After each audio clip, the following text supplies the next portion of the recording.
About an hour's drive east of the valley, the past and the future collide in these hills outside the town of Superior. For generations, Western Apaches and other native peoples have gathered near this spot in the Tonto National Forest to practice their sacred religious ceremonies. But soon the area could be home to a massive copper mine that plunges more than a mile deep.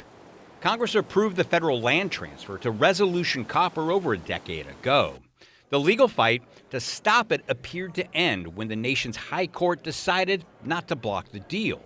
The mining company can now move forward on a project it claims will create thousands of jobs and add $1 billion to Arizona's economy. In response, a group called Apache Strong said it wasn't done fighting.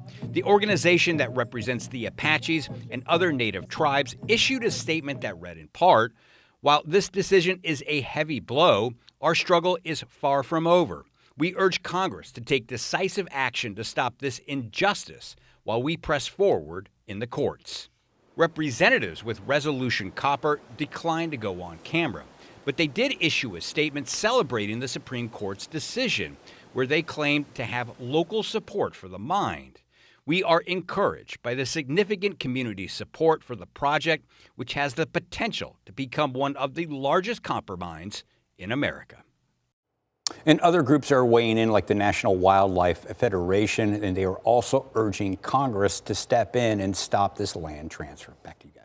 It's been federally recognized for 100 years as sacred land with burial sites and these oak groves and sacred springs. Yeah. I mean, I think there was a lot of talk, a lot of chatter about, two of the more conservative Supreme Court justices even said, look, we should have at least heard this case before moving forward on this, and because the decision for them not to hear this basically said that a lower court decision was going to stand.